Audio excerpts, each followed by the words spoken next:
Hello once again, watchers of good movies. My name is Nick Pell, and this is once again coming from my white room. Now, today I'm going to be talking about a movie which came out in 2013, October 2013 exactly, and I was planning to go see it in the theaters then, and then something caused me to not be able to go do that. And so now I'm reviewing it after reading the book, and this is Carrie. That was a long introduction. This, like I said, is a movie that came out in 2013. It stars Chloe Grace Moretz from Kick-Ass, the franchise Kick-Ass. That's where I know her from.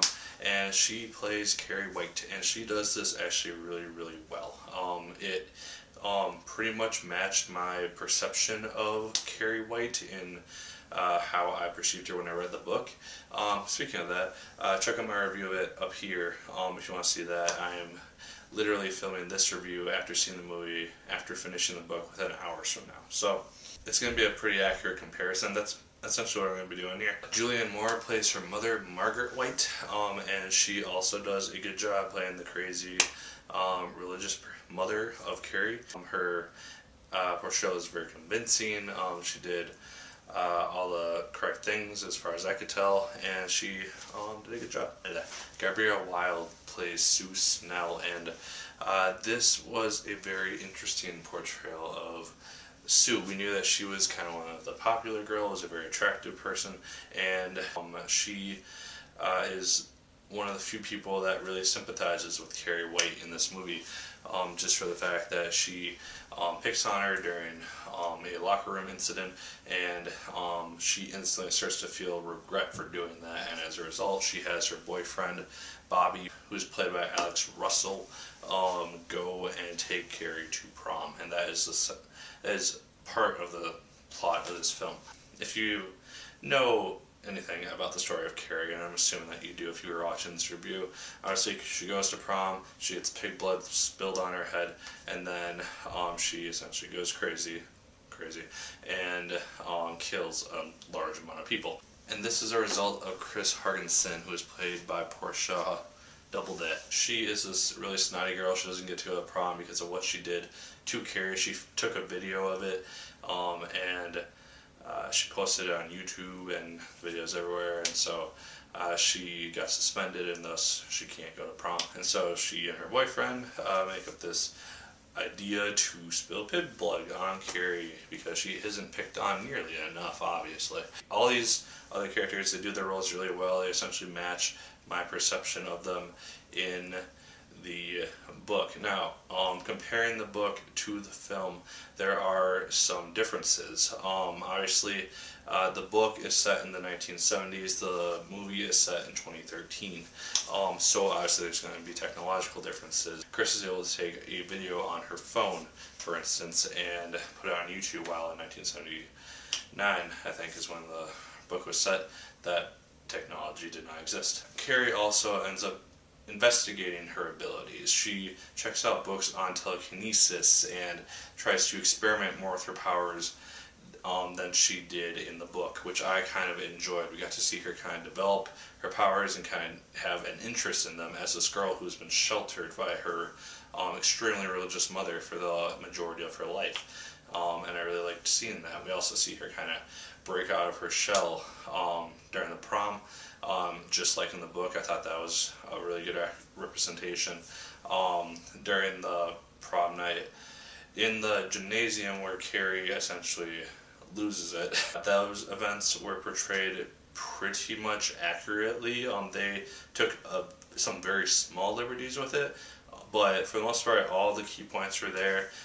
The fire was started, the sprinklers got turned on, doors were locked, and the water got electrocuted, and thus fried all the students. The only difference was that they had Sue come in and try to stop the events taking place. She gets kicked outside of the school right before these things are about to happen, and she sees everything that happens. While in the book she is at home, she doesn't realize that anything's going wrong until she hears explosions, and then she races downtown and sees the whole place in flames. That was another thing that they changed. They did not have Carrie going on this huge spree of blowing up everything in sight like she did in the book. Instead, and they did things a little bit out of order as well. I'm talking strictly with the end of the movie at this point. So spoilers, I guess, if you haven't seen it, because that wasn't already happening. But she essentially goes straight after Chris and her boyfriend because she deducts that they did it, and she basically takes out the car. She takes out the boyfriend first because she stops the car that's going 70 miles an hour with her hand, and the boyfriend hits his nose, which ends up killing him because the nose gets shut back, hits his brain dies, and then she ends up killing Chris.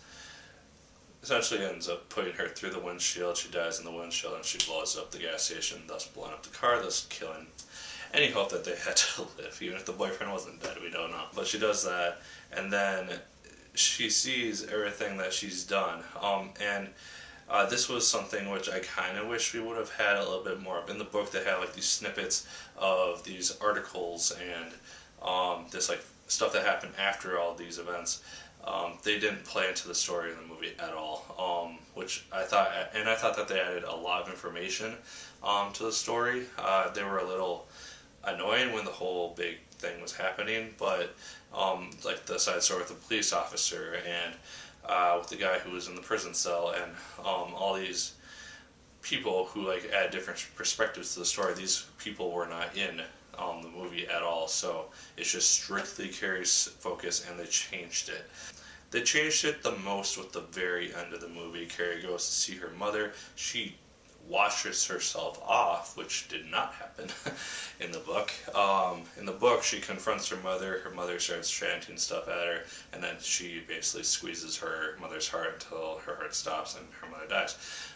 In the movie, she takes a shower, she takes a bath, washes herself off, comes out in completely new clothes, and is embraced by her mother. Her mother takes a knife, stabs her in the back, and then they have essentially a fight. Her mother gets a few scratches out at her, and then something which actually would have been kind of cool if they had in the book, Carrie basically summons all the sharp objects in the house and basically stabs her mother with all of them, and then hangs her kind of like a Christ figure with that symbolization. Her mother ends up dying. Carrie is like horrified by what she's done, and Sue shows up. This is the only bit that they really kind of had accurate from the book, in that Sue is the last person that Carrie sees alive, and she is also pregnant. Carrie doesn't tell her what the gender of the baby is, but you know. So Sue comes, she tries to get Carrie out. Carrie blames her for everything that happened, which it kind of, if you think about it, was Sue's fault, because if she hadn't meddled and tried to be a decent person, none of this would have happened. Carrie would have just gone on living her sheltered, meaningless life. Everybody would be alive. But that doesn't send a good message, because you don't tell people, don't be a good person, because everything could go horribly, horribly wrong. That doesn't happen. I'm getting very cynical. Carrie sends Sue out, lands her softly on the ground. As she's doing this, the rocks start to plummet the house, taking it into like a hole in the ground. This is one bit I was kind of thinking about before it actually happened in the film, because in the book they talk about when she was 3 years old, she got into a really stressful situation with her mother, and she started like bombing the house with rocks. That happened at the end. I get that it's like a token to the book, like, hey, we kept that in there. No, you didn't. In the book, Carrie takes out Chris and her boyfriend, and then she's essentially so weak from overusing her powers that she collapses and she essentially dies there. So I understand they wanted to be a little bit more dramatic with the movie and have her kind of go down with the ship, essentially, with her mother, which I didn't really like, because she spent a lot of the movie rebelling against her mother, and then her mother's dead, and she's like, oh, I'm sticking with you, mama. It just didn't make sense. She was free of her mother, and then she's going to die with her. It just didn't make sense to me. And then we have the ending where Sue is giving her testimony, and blah, blah, blah. We see Carrie's grave. It's been graffitied, and then cracks go up it with Carrie screaming. No sequel is going to happen. If you think there's going to be a sequel, there's not going to be a sequel. Stephen King never wrote a sequel, so there will not be a sequel, and if there is, it will be really, really bad. Did I enjoy Carrie? Yes, I enjoyed Carrie, the movie, as a movie in general. Do I think that the book is better? Hell yes. The books are always better than the films. Come on. I have not seen the original Carrie movie from whenever they made it. Do you guys want me to watch that and review it? Let me know. Is it closer to the book than this one was? That would be great. I understand that they have to chuck a whole lot of crap in there for an hour and 40 minutes, but I thought that they did it fairly well. They covered all the main points. Another thing, towards the beginning of the film, which I'm going to get to really quick, is when Carrie is originally put inside the closet, she causes a crack to go down the closet door. This is also seen in the trailer for the film. To my knowledge, that did not happen in the book. I was waiting for it to happen in the book. It never happened in the book, and that happened in the film. Again, Hollywood trying to be dramatic with what they're doing, but still, be a little more accurate with your material if possible, please. Yeah, that's essentially it. Like I said, I did enjoy watching Carrie. I thought it was a well done film, not close enough to the text for me to really fully enjoy it as much as I really wanted to. And this is coming from a guy who just finished the book in the last 5 hours or so. So, there you go. Like, favorite, comment, and subscribe if you still choose. Let me know what you thought of Carrie down below and the other questions that I asked about a minute ago. So, yeah, as always, my good people, my name is Nick Pell, and once again, keep on watching.